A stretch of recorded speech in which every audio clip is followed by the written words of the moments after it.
Winter was once the most dangerous season humanity faced.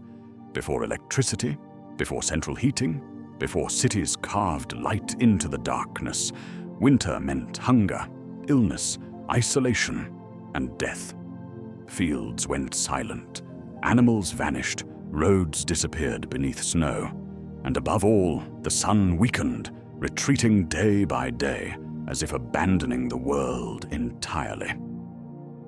For ancient people, this was not a metaphor. It was an existential threat. Each shortening day raised a question no one could answer with certainty. Would the light return, or was this the beginning of the end? Across cultures, winter was never understood as empty time. It was inhabited. The longest nights were believed to belong to forces older than humanity itself. Spirits walked the snow. Demons judged the living. Gods crossed the sky in storms and shadows. These myths were not created for entertainment. They were systems of survival. Ways to explain, endure, and control a season that killed without mercy. In the Alpine regions of Europe, winter took a terrifying form. Krampus, a horned demon who emerged during the darkest nights of the year, not to tempt humanity, but to judge it. Krampus punished disobedience, cruelty, and selfishness, the very traits that could destroy a winter community from within. When survival depended on shared food, shared labor, and shared trust, selfish behavior was not merely immoral, it was deadly. Long before Christmas traditions softened his image, Krampus embodied a simple truth. Winter does not forgive disorder. Chains symbolized restraint, horns symbolized untamed nature, and the basket on his back represented removal. The fear of being taken away from warmth, shelter, and human connection. The message was clear. The year is ending, time is running out, and behavior matters. Where Krampus judged children, another figure judged adults, Perchta. She walked the 12 nights of Yule, moving from house to house, inspecting not only homes, but lives.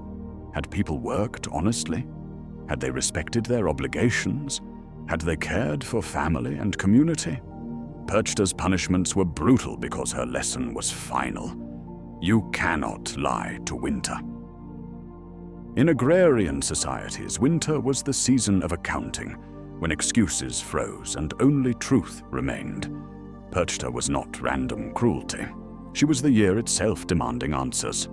In Japan, winter mythology took a different form, not moral judgment, but indifference. Yuki-Onna, the snow woman, appears during blizzards, pale as fresh frost, silent, beautiful, and lethal. She does not chase her victims, she waits. To encounter her is to face a truth deeply embedded in Japanese myth. Nature is not evil, but it is not merciful either.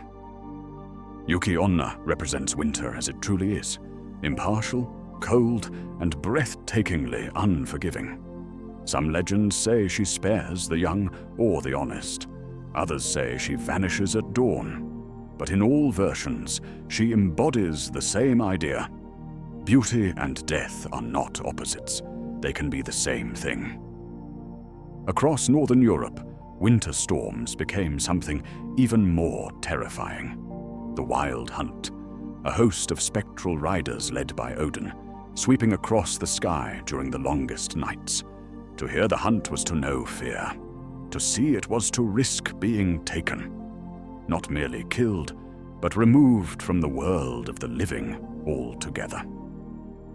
The Wild Hunt transformed winter into a threshold rather than a season, a boundary between worlds where the careless, the lost, and the unlucky could vanish without trace. Odin, a god of wisdom gained through sacrifice, led the hunt as a reminder that some knowledge comes only through suffering, and winter demands payment. In Slavic mythology, winter arrived as Morana. Known also as Mara or Morana, she was not a simple frost spirit. but the goddess of winter, decay, and death itself. Morana ruled illness, hunger, and the end of life's cycle. She was feared, but never ignored. Each year, Slavic communities confronted her through ritual. An effigy of Morana was burned or drowned, cast away from the village. This was not denial of death. It was defiance, a declaration that winter may rule part of the year, but it does not own the world forever. Morana is terrifying because she is honest. Everything ends, but endings are not eternal. Across all these myths, one pattern remains constant. Winter is the season when boundaries thin. Life slows, sound fades, memory grows louder. Spirits walk not because they suddenly appear, but because humans finally listen. The darkest winter myths survived, because winter itself survived. And with it, the same ancient question remains. Who are you when warmth disappears, when nothing is guaranteed, and when the longest night looks back at you in silence? Winter does not create monsters. It reveals them.